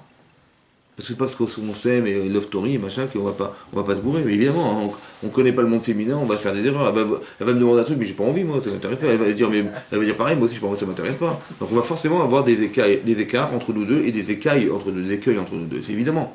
On va se planter, évidemment qu'on va se planter. Comme on s'est planté le jour de Matan Torah. Pourquoi? Parce que quand Moshe est monté, il a dit dans 40 jours j'arrive, et malheureusement il n'est pas redescendu. D'accord? Disons on a cru on a su qu'il devait descendre au 40e jour, il est dépassé 40e jour et il n'est pas toujours pas là. Et 1 heure, 2 heures, on attend, et il vient toujours pas. On a tellement paniqué parce que c'était le seul qui pouvait descendre à la Torah, qu'on a dit, écoute, normalement c'est Hachem qui parlait directement à Moshe Rabbeinu. Et nous on écoutait de Moshe. Mais là il est plus là, il est mort. Du moins c'est ce qu'on a cru. Alors comment ça va se passer? Alors on a fait le veau d'or. Ça va? Le veau d'or, c'était pensé pour faire que, dorénavant, on va s'adresser au veau pour passer directement à Hachem. C'était ça qui était pensé. L'intermédiaire, dorénavant, sera plus un humain, puisqu'on a trouvé personne qui pouvait le remplacer. On a dit, on va fabriquer le veau d'or. Ça va? Ce veau d'or a été pensé pour être un intermédiaire entre Hachem et les hommes. Le fameux tampon qu'on cherchait, c'est lui. Dit l'Agma dans Shabbat Afpech et Amud Bet que cet Avera-là, Yom Khatunato, Yom Simchat Libo. C'est quoi Khatunato? L'Agma dit, vous savez à quoi ça ressemble, parce qu'il a fait le veau d'or? C'est comme si qu'une femme, elle se marie, et le jour du festin de son mariage, elle trompe son mari. Voilà, on est en plein Matan Torah, on est le jour du Matan Torah, on est le jour du mariage, et elle trompe son mari le jour de la séouda du mariage. Waouh! Ça va? Comme ça, l'Agma dit, voilà, comme ça, elle compare la Gemara. C'est ça que la Gemara dit, voilà, pour que vous soyez sensible à ce qui s'est passé le jour du veau d'or, c'est comme si une femme avait trompé son mari, le jour de son mariage. Waouh! Bon. Mais son mari, qu'est-ce qu'il va penser d'elle? Mazel tov. Je crois qu'il pense plus à ce moment-là. Ben, c'est exactement le sentiment. Ben non, elle, qu'est-ce qu'elle se dit? Mon mari ne me pardonnera jamais, c'est terminé. D'accord? Et lui, et le Bnei Israël, il dit, mais jamais Hachem me pardonnera. Cette faute, elle est trop énorme. C'est vrai ou pas? Qu'est-ce que tu ressens à ce moment-là? Qu'est-ce qu'elle ressent à ce moment-là, cette femme? Ou moi, si c'est moi, qu'est-ce que je ressens à ce moment-là? Je vais perdre ma femme, je vais perdre ce que j'aime, je vais perdre toute ma vie. Comme il y a des gens, ils ont un type, il est marié, depuis 20 ans, il a des enfants, etc. Et puis bon, il y a une petite aventure extra-conjugale. Ça fait plaisir quand même. Bon. Et ça va, mais ça lui a rendu compte. Bon. Ça fait plaisir pour elle, ouais. D'accord. Mais non, bien sûr qu'elle acceptera jamais un truc pareil, donc elle va demander le divorce. Mais non, hein. Lui, il aime sa femme, il aime ses enfants, mais bon, il voulait s'amuser, quoi. Il croyait qu'elle allait rien voir. Et pour lui, c'était un plus, quoi. Il s'est rendu compte qu'il a brisé son couple, quoi. La fille, elle avait accepté d'être trahie par son mari. Qu'est-ce qui va se passer? Dorénavant, ils vont divorcer. Il verra ses enfants une fois toutes les 2 semaines. Mais si t'es pas marié, il n'a pas d'enfant, quoi. Comment? Non, un autre truc. Ou l'inverse, je parlais l'inverse. Dans les deux sens, ouais. Non, qu'est-ce qu'il ressent? Il dit, si elle pouvait simplement même. Il dit, mais je tiens à elle, j'aime ma femme, etc. Il est comme un dingue. Comme le Israël, il dit, mais on veut être avec Hachem. On est comme des fous. C'est vrai ou pas? Est-ce qu'on a peur de ce qu'on a perdu? Est-ce qu'elle a peur, cette femme, de ce qu'elle a perdu? Hein? Si elle n'a pas peur, c'est qu'elle s'en fout. Mais si elle a peur de ce qu'elle a perdu, ou elle se rend compte de ce qu'elle a perdu, c'est un drame ce qui lui arrive. Mais vous savez quoi? La peur, c'est elle qui va mener la joie. Si Hachem nous pardonne, si mon mari me pardonne de ce que j'ai fait, alors que j'ai conscience de ce que j'ai fait, ouais, est-ce que je ne serai pas la femme la plus heureuse du monde? Si Hachem me pardonne, est-ce que je ne serai pas l'homme le plus heureux du monde? Oui ou non? Vous savez ce qui est marqué? C'est ça, Simchat Libo. La joie du cœur. La joie du cœur, c'est quand on va fauter. Et c'est là on va faillir de divorcer. On va faillir de perdre Hachem. On va dire, mais je suis malade, mais ce que j'ai perdu, mais c'est énorme. C'est là que je vais avoir la conscience de ce que j'ai perdu. Et c'est là que je vais avoir la conscience de ce que j'avais à gagner et de garder la relation. Vous avez compris ça? Et c'est ça la joie du cœur. Et là que c'est comme ça, alors viens, on fait le Mishkan. Le Mishkan n'est que la résultante d'une peur qui a été réconciliée par la joie de savoir qu'Hachem nous a pardonné. De la joie que j'ai été réconcilié avec mon épouse. Et là, on construit le Mishkan. C'est ça la Simchat Libo. Yom Khatunato, Yom Simchat Libo. Le jour du mariage et le jour de la joie du cœur. C'est quoi? En vérité, entre les deux, il y a eu Vaudor. Entre les deux, il y a eu des écarts entre nous deux. Il y a eu des choses qui ont fait qu'on n'en peut plus. On va divorcer, c'est terminé. Mais comment on va s'arranger? Quand on a décidé de se dire, mais purée, mais si simplement elle pouvait me pardonner de ce que j'ai fait, autant que je la pardonne parce qu'il faut qu'on avance dans sa vie. Maintenant qu'elle m'a dit oui, d'accord, je te pardonne, ou lui il a dit, mais écoute, bon, c'est ok, j'ai compris, mais viens, on va faire un travail spécifique selon. Il y a un chantier entre nous. On fait un travail entre nous. Elle dit, mais bien sûr, je suis à fond avec toi, et je suis à fond avec toi. Vous avez compris? C'est là qu'on va commencer à construire sa vie. C'est là que le Mishkan va se construire. Quand tu auras la conscience de ce que tu as failli perdre. Comme c'est marqué dans la Gemara, dans Ta'anit, là-bas c'est marqué qu'il n'y a pas eu de jour plus joyeux que tout Béhav, le 15 jours du mois de Hav. C'est la Saint-Valentin, ouais. Et Yom Kippourim. La Gemara dit, mais Pshita, c'est évident que le jour de Kippour c'est un jour de joie. Pourquoi? Parce que c'est le jour où Hachem il expie nos fautes. Le seul jour dans l'année qui est le Ketz de la Mechila de la Slicha d'Hachem, la finalité de du pardon d'Hachem, c'est le Kippour. D'accord? Avant c'est fini, avant il n'y a pas, et après c'est trop tard. C'est le seul jour où tu peux demander qu'Hachem nous pardonne. C'est le seul jour. Mais c'est évident que quand tu sais que c'est un jour de pardon, évidemment que tu vas. Donc c'est-à-dire qu'on me demande à Kippour d'être dans les Yamim Noraim, des jours redoutables. Ouah, j'ai peur de ce qui devait m'arriver. On arrive au bout de l'année, finalement de l'année où il fallait faire teshuva, on arrive à la fin. Et maintenant je dois faire teshuva sincèrement, je ne vais pas faire du cinéma, donc c'est dur. Hein. J'ai peur de ça, j'ai peur de ce que je vais perdre. Et d'un côté on dit ouais mais tu dois être content de ce qui t'arrive. Mais comment j'arrive à mêler la joie et la peur? Comment tu arrives à mêler la joie et la peur? D'un côté la peur, d'un côté tu dois être joyeux. C'est pas possible. Il ne faut pas mélanger les deux, comment ça marche? En fait, vous avez compris que la joie vient de la peur. Si tu n'as pas peur de perdre ce que tu as fait, tu n'as pas peur de perdre Hachem, tu n'as pas peur. Alors la joie, elle ne sert à rien. Il va te dire je te pardonne, je m'en fous de toute façon. Mais si tu as peur de ce qui t'arrive, et que tu as peur d'avoir perdu ce lien, il te dit mais c'est pas grave, je te pardonne. Là tu dis ah bon, t'es sûr? Ouais. Tu vas faire. La joie vient de la peur, vous comprenez? Ça veut dire que c'est parce que tu as peur que la joie, elle est proportionnelle à ce que tu as eu peur de perdre. Mais si tu n'avais pas eu peur de perdre, tu n'aurais pas été joyeux d'avoir rien, t'as rien perdu. Vous avez compris pas? C'est-à-dire que c'est pareil. C'est-à-dire que la simchat lève, la joie du cœur, elle vient de la conscience qu'on a de savoir qu'est-ce qu'on a failli perdre. C'est là qu'Hachem il a dit, vous avez fait le vaudor, je vous ai pardonné, vous avez eu peur de perdre cette relation. Alors on va faire le Mishkan. Dorénavant, on va se construire ensemble. Mais je demande une condition. Vous preniez de vous quelque chose. Quand on a été pardonné par son épouse ou son mari, et comme ici on a été pardonné parce qu'on a fait le vaudor, ouais, quand on arrive à Kippour, on a failli tout perdre, vous comprenez ce que je veux dire? On a failli tout perdre.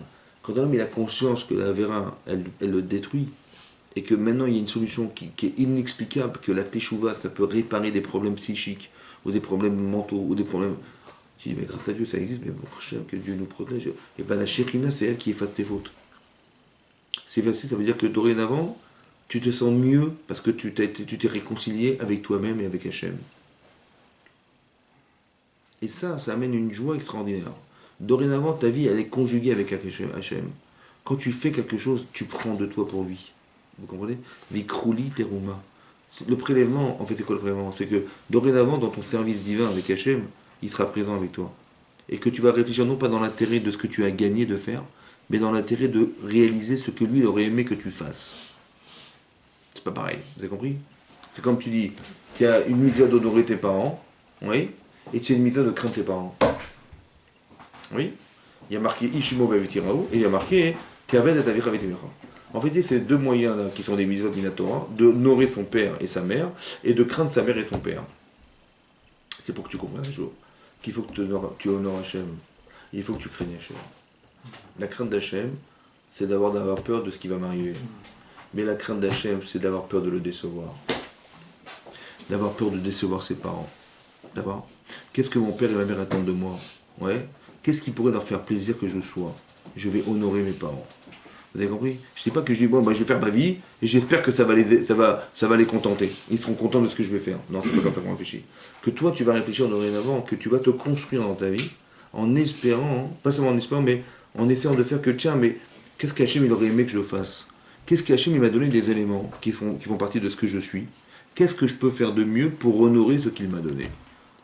Vous comprenez la différence? C'est ça, honorer Hachem. Tout à coup, je vais réfléchir. Qu'est-ce qu'Hachem il voudrait que je sois pour qu'il soit content de ce que j'ai. Voilà, il y a un projet divin dans ce qui est dans ce monde. Ouais, je ne vais pas réfléchir dans l'intérêt de moi. Parce que c'est vrai que ça va me faire plaisir d'avoir réussi ma vie, ça me fait plaisir. Et tu peux aller au-delà de ça. Que peut-être que tout ce que tu es, ça peut servir à Hachem. Parce qu'il y a ta vie personnelle, d'abord ta vie personnelle, et ce que Hachem il avait comme projet aussi que tu sois dans la vie, dans le projet qui t'encadre. Comme un rôle de parent, ça. Oui, c'est pareil. C'est pour ça qu'on a juxtaposé la mitzvah d'honorer son père et sa mère pour dire qu'un jour tu vas comprendre que tu peux aussi, tu as la même idée, honorer Hachem. Et comment on connaît la limite comment dire, de dire allez, je fais ça pour ma vie et je fais ça pour Hachem. C'est ce dans que ce cas-là, si on c'est comme je dis exactement, ça, c'est exactement ce que je t'ai dit tout à l'heure. J'ai dit comme ça, j'ai dit que tu as une façon de réagir qui est propre à toi, où tu dis mais en vérité Hachem, il voudrait que je sois un tzaddik parce qu'il a besoin de moi. Comme par exemple, tu vas comprendre. Ici, par exemple, il avait besoin que Yocheved et Myriam, elles soient des tzadikettes. Pourquoi faire? Parce qu'il fallait qu'on crée quelque chose qui n'existe pas, qui s'appelle des Kohanim. Ça va naître de ce qu'elles vont faire. Comme par exemple, tu vois, Abraham Avinu, ben, c'était un grand tzaddik, Abraham Avinu. Bon, mais il connaissait toute la Torah, il faisait toutes les mitzvot. Mais en particulier, ce qu'on attendait de lui, c'est de faire de l'hospitalité. Ce qu'on attendait d'Israël, c'est être capable d'être quelqu'un qui fait des introspections permanentes. Il réfléchit sur lui-même, il élimine tout ce qui l'empêche de. Il élimine son Yitzhara, tout ça, c'était son travail. Indépendamment du fait qu'il mettait de finine, il faisait du chesed, comme Abraham. Hein. Et il tuait la Torah comme Yaakov. Yaakov Avinu, il fallait que ce soit le Tamit Racham. Indépendamment du fait qu'il faisait du chesed, il faisait tout ce que tu veux, il faisait travailler sur lui-même, mais on lui a demandé quelque chose de spécifique. On a tous quelque chose de spécifique. D'accord? Maintenant, de savoir la limite de ce que je dois faire. Ouais, tu dis, ben, quand est-ce que c'est moi que c'est pas moi?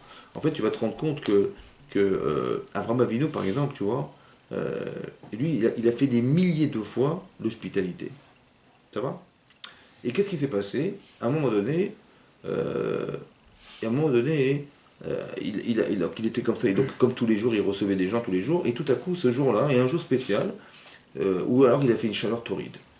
Hachem lui dit que tu vas faire la Brit Mila, et il était très embêté parce que la Brit Mila c'était un handicap pour lui. Il ne pouvait pas faire d'inviter les gens comme il voulait. À part ça, il avait des élèves. Il disait, mais tu te rends compte, je vais dire à mes élèves que jusque-là, Hachem il m'a demandé d'exiger les mitzvot, pareil, de faire la Brit Mila, c'est très, très, très douloureux, c'est quelque chose qui n'est pas forcément compréhensible pour les gens. Et ça me dérangeait. Comment je vais dire à mes élèves qu'il faut faire la Brit Mila, c'est compliqué. Tu vois? Et donc il était embêté par cette mitzvah, mais il l'a faite quand même. Au bout de 3 jours, c'était très très douloureux, parce qu'un adulte qui fait la Brit Mila, à 3 jours, c'est très douloureux. Et qu'est-ce qui se passe? Il voulait absolument recevoir malgré la douleur. Il voit ça, et Hachem il a mis une chaleur, mais torride dehors, et il n'y avait plus personne dans la rue, quand il faisait chaud, personne ne sortait. Donc d'un côté, il était frustré par ce qui lui arrivait, parce qu'il aurait tellement voulu recevoir des gens, il savait pertinemment que cette chaleur était exceptionnelle, et l'exception c'est Hachem, donc il savait qu'Hachem lui a dit, écoute, il n'y aura personne ce jour, aujourd'hui personne. Tu comprends? Tu sais ce qu'il a fait Hachem? Il a envoyé des anges. En fait, il croyait que c'était des hommes. Dit la Gemara dans le Metzia qu'il leur a donné, la Torah a dit, elle a donné à boire, à manger, il les a mis à l'ombre d'un arbre pour les réfléchir de la chaleur. Mais quand il les a vus venir, malgré la douleur et la chaleur, il a couru vers eux. Comment il a couru vers eux? Tu sais ce qu'il a fait? Il a pris de lui quelque chose. En fait, il s'est construit toute sa vie pour faire du chesed, pour faire de l'hospitalité. Ça va? Tu sais ce qu'il fait Hachem? Il va utiliser cet homme pour faire que dans le désert, on puisse manger dans le désert. Il va utiliser cet homme, tu sais pourquoi faire? Pour que on puisse boire dans le désert. Il va utiliser cet homme pour que les colonnes de nuée, elles puissent rafraîchir le cas Israël dans le désert. Exactement ce qu'il a fait, ça s'est passé. Mais ce qui est marrant, c'est que c'est pas la même proportion. Il a donné à manger à 3 personnes, et il y a eu 3 millions. Il a donné quelques heures, ça a duré 40 ans. C'est bizarre, c'est pas proportionnel. C'est pourquoi? Parce que quand tu fais pour toi, tu as donné 3, alors il y aura 3. Tu as le mérite de 3. Mais quand tu fais pour Hachem, tu dis moi ce que je fais, c'est pas pour moi. C'est parce qu'Hachem il veut qu'on soit des gens de chesed. Tu le fais pour lui en fait. Qu'est-ce qu'Hachem aurait aimé? Malgré l'adore et la chair, il aurait aimé que je reçoive des gens. Ben, c'est ce que j'ai fait. Tu vois? C'est ce qui va se passer. Si tu es en accord avec Hachem, la Shérina elle est présente chez toi. Qu'est-ce qui va se passer? Que 3, mais 3 millions. C'est pourquoi 3 millions? Parce que c'est sa volonté, c'est pas la mienne. Moi je ne fais que sa volonté. Qu'est-ce qu'il va faire avec ça? Mais c'est lui qui décidera. T'as compris la différence? C'est-à-dire que quand tu fais pour toi, tu te concentres dans ce que tu es toi. Mais où ça va? Ça va dans toi. Ça va à 3-3. Tu dis, ah bah t'as donné 3, mais à 3, on a donné 3. Et quand tu fais pour un chef, c'est différent. 3 devient 3 millions. 3, quelques heures deviennent 40 ans. Parce que la proportion est infinie, c'est lui. Tu as compris ce que je veux dire? C'est ça la différence entre quand tu penses pour toi ou quand tu penses pour Hachem. Juste que tu comprennes que ce que Hachem il avait besoin, c'est de construire l'avenir. Alors il va t'utiliser toi pour le construire. Tu as compris? Mais tout dépend de toi. Si tu es connecté avec lui, bah oui, c'est comme tu fais Kiddush à la maison, bah tu fais Yom Hashishi va le. Dis-moi, tu penses à ta femme et tes enfants? Je dis, mais non, je l'ai fait pour moi. Ah ben, ça va pas. Et, eux, ils espéraient que tu penses à eux et qu'eux, ils pensent à toi pour que tu les rendes quittes. Mais c'est pareil en fait. Est-ce que tu veux t'acquitter ou tu veux acquitter? Tu as compris la limite? Bah oui, c'est ça. Tu es tout seul ou tu partages? Tu es tout seul ou tu es associé? C'est ça, on te demande d'être associé dans ta vie, on te demande pas de on te demande d'être partagé, mais c'est une association. Tu t'associes aux autres, tu fais exister les autres, tu fais exister Hachem aussi quelque part. Nous ose l'Elohim, donne de la force à Hachem, c'est quoi? Bah, donner les moyens de faire que ce qu'un projet qu'il a envisagé dans ce monde, il puisse se réaliser grâce à toi. Mais si tu fais pour toi, bah, Chazakou Baruch, tu as exactement pensé la chose, mais malheureusement, ça s'est concentré dans un intérêt qui t'est propre. Tu comprends? C'est comme tu dis, on fait une parnassa. Bah tu fais, bah, évidemment, je travaille parce qu'il faut que je paye le loyer, il faut que je nourrisse ma famille, mes enfants, ma femme et mes enfants, c'est normal, oui, non, c'est normal. Mais c'est dommage qu'on utilise la parnassa pour nourrir quelque chose qui est de l'ordre de... Pourquoi tu dis pas, mais non, mais c'est des mitzvot. Il faut bien qu'on ait une maison, c'est des mitzvot, ils vont pas dormir dans la rue. C'est des mitzvot, tout ça c'est des mitzvot. Réfléchir aux mitzvot, c'est faire résider la shrina. Réfléchir, tu dis, ben, ça fait partie de la logique sociale. Non, arrête de penser social. Pense mitzvot, pense que tu le fais parce qu'Hachem, c'est ça qu'il attend de toi. Il attendait de toi que tu te maries, il attendait de toi que tu aies des enfants, il attendait de toi que tu les construises dans la Torah, il attendait de toi que ce soit épanouissant, et c'est ça qu'il attend de toi. Arrête de penser, mais qu'est-ce que toi t'aurais voulu? Moi, ce que j'aurais voulu, c'est un enfant, et puis bon, basta, et puis non, j'ai dit, mais peut-être qu'il aurait voulu que la chevette de Sarah, que tu en aies d'autres, et qu'ils soient épanouis dans ta famille, qu'ils soient dans la Torah, qu'ils puissent servir Hachem. C'est comme ça que tu dois le réfléchir. Qu'est-ce que lui, il aurait voulu que soit, et pas que ce que tu aurais aimé que soit? La limite que ce que tu vas mettre dans tes intérêts personnels, ils font forcément limiter. Alors que là, et c'est dommage de se priver de la présence divine. Parce que la présence divine, elle va décupler ta bracha. C'est comme la Gemara dit, là-bas, qu'un homme, il doit honorer sa femme plus que ce qu'il a. Ben, on comprend rien. Alors la Gemara, on explique, Rachid explique, le Maral explique, il dit pourquoi. Parce que quand tu es célibataire, bah, tu as des moyens qui sont propres à toi. Alors on va te donner la parnassa qui correspond à ce que tu as besoin. Et quand tu as une femme et tu as des enfants, qu'est-ce qu'elle fait ta femme? Elle dit, bah, j'espère que mon mari il va gagner sa vie, il va pouvoir nous... Et mes enfants ils disent pareil, mes enfants ils prient pour moi, pour que Béat Hachem, papa il aura de la parnassa pour nous... Et tout à coup tu vois que les gens ont besoin de toi. La bracha elle vient de ta femme, elle vient de tes enfants. Pourquoi? Parce que comme ils ont besoin de toi, alors Hachem il va te donner aussi pour eux. Ça va se multiplier. Vous avez compris ce que je veux dire? Que la source, c'est ça. C'est pas que la femme est la source de la bracha. Non, puisqu'elle a besoin de son mari, et que ses enfants ont besoin de leur papa, alors on va lui donner pour justement faire que ça va tomber. Et donc, quand je le réfléchis dans ce sens-là, alors Hachem, il me donne. Mais quand je le réfléchis parce que j'ai des obligations familiales, parce que machin, c'est dommage, parce que c'est la même raison qui va justifier le fait qu'on donne. La différence, c'est que j'ai pris de moi pour lui. Alors que là, j'ai simplement dispatché ce que j'avais. Vous avez compris la différence? C'est ça le secret qui est marqué dans cette paracha, qui est le secret de faire résider la présence divine quelque part, c'est d'arriver à réfléchir en se disant, je prends de moi, je prends de mon temps, je prends de mon intelligence, je prends de mon argent. Je ne vis pas comme un sacrifice personnel où j'ai perdu malheureusement pour les autres. Non. tu le fais par amour.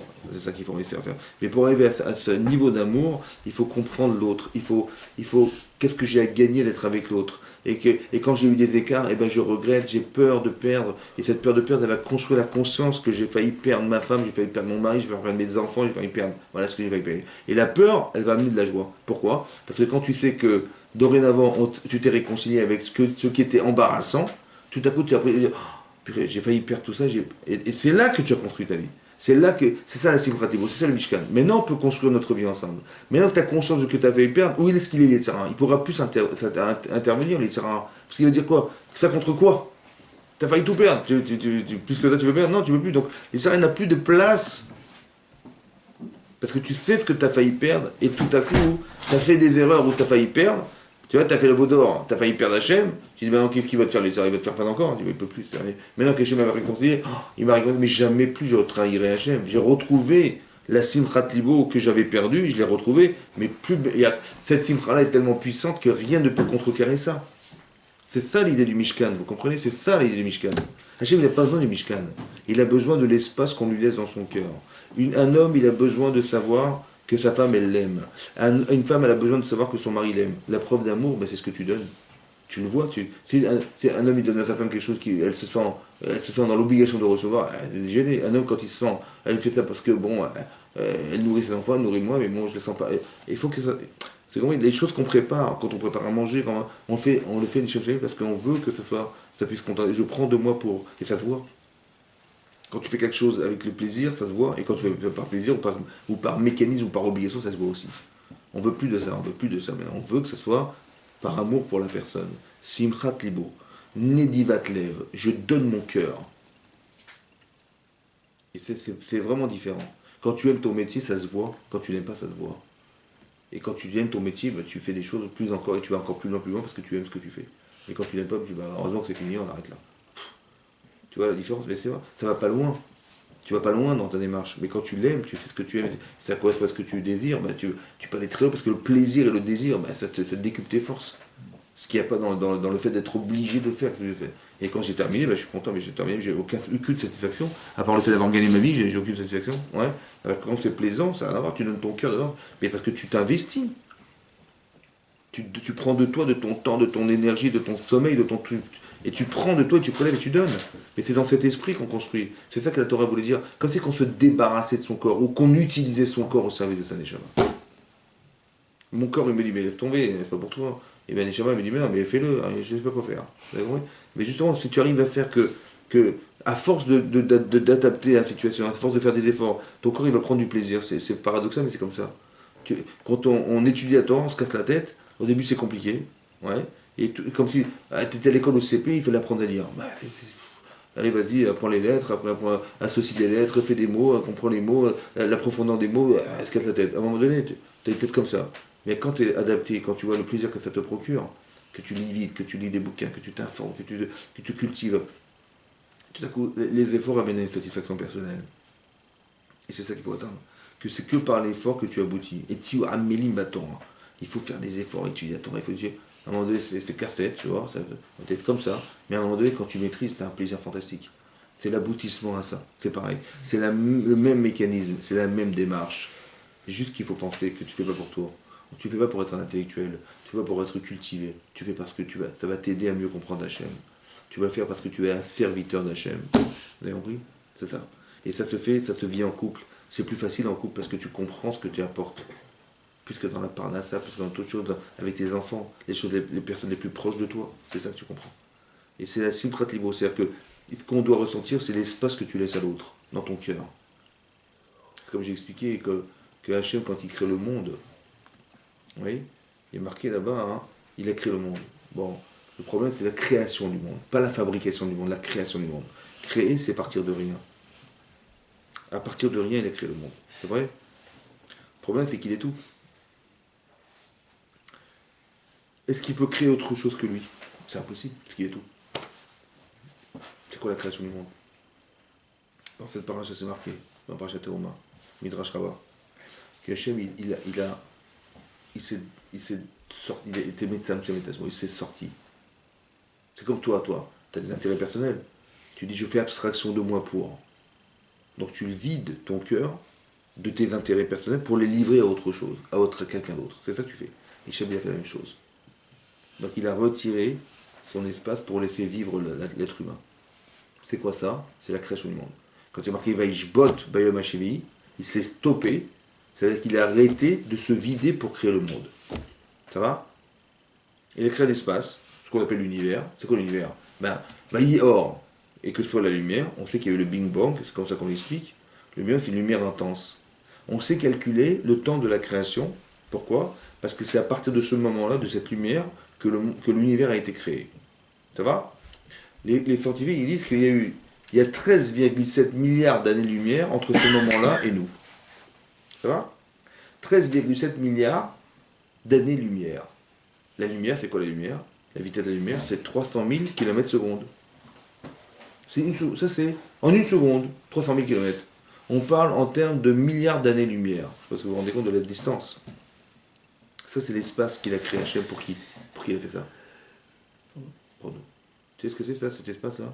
Il y a lui et il y a cet espace. Il y a toi et il y a ton cœur. C'est vrai ou pas? L'espace que tu laisses à l'autre, cet espace, c'est l'espace qu'Hachem nous a laissé. Cet espace, c'est l'amour qu'il a pour nous. Il n'a pas donné, il a donné l'univers, le contrôle de l'univers. Quand tu fais une mitzvah, tu permets à l'univers d'être ce qu'il est. Tu te rends compte de ce que ça veut dire, ça? Quel cadeau il nous a fait? Et ça, c'est l'espace du cœur d'Hachem, entre guillemets, pour nous. Comme toi, tu offres un cadeau à quelqu'un, tu dis, mais je t'aime, comment tu vois que tu... regarde ce que je t'ai offert. Mais ça, c'est que l'expression de ce que je ressens. C'est l'espace que je te donne dans mon cœur. Il faut donner et il faut ressentir. Et c'est ça qui fait que la shrina réside. Parce que quand tu fais ça, la personne, elle t'adule après. Parce qu'elle voit que tu l'aimes. Ouais. Mais ça, le fait que tu ressens cet amour, mais c'est la shrina en toi. C'est comme jouer à ton mariage, ou quand tu es tombé amoureux de ta femme ou de ton mari, c'est la shrina qui t'a fait ça. Un animal ne tombe pas amoureux, ça n'existe pas. Mais c'est à un moment donné, tu vas ressentir quelque chose, et l'amour que tu ressens, c'est la shrina qui est présente sur toi. C'est ça qui est marqué, va sous les Mikdash, faites-moi un Mikdash. Je veux absolument que vous ressentiez ça. Quand tu aimes la Torah et tu aimes Hachem, ça n'a rien à voir avec que tu fais, on n'a pas le choix, faire Shabbat, c'est les boules, mais on reste comme ça. C'est pas pareil, vous avez compris.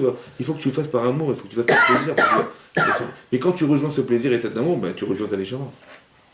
Parce qu'en fait, ce qui fait écran entre lui et nous, c'est quoi? C'est le gouffre. C'est l'Yitzhara, c'est tout ce que tu veux. Donc quand tu élimines ton Yitzhara, de quelle manière? Quand ton corps, il est heureux de faire ce que ta Torah te propose, et qu'est-ce qui fait écran entre ta neshama et ton gouffre? Il n'y a rien. Là, la shrina, elle réside là-dedans. Et par contre, c'est comme dans un couple. Si on vit que par intérêt chacun, tu m'as fait ça, moi je te fais ça, on s'échange ça, etc. En fait, il n'y a que le corps qui compte. C'est-à-dire que le corps, ça veut dire que ce qui me contente physiquement, il n'y a pas de neshama là-dedans. Et la personne le ressent, ça. Ça crée de la frustration. Ça va? Ou à un moment donné, ça va saturer parce que t'as pas fait ce que je t'ai dit, t'as pas fait ça. En fait, c'est que dans l'intérêt de soi. Et dans l'intérêt de soi, ça crée que des problèmes. Ça va créer le feu, en fait. Le feu, c'est quoi? C'est comme si que tu ne reconnaissais pas que derrière ce corps, il y avait une neshama. Regarde ton épouse, la neshama de ta femme. Regarde la neshama de ton mari. Une fois, il y a un rave, il était à la yeshiva, ouais, il était en train de se regarder dans la glace. Ouais, il s'arrange sa cravate. Il a dit, mais qu'est-ce que vous faites, rave? Il dit, j'ai rendez-vous avec la shrina. Je rentre chez moi.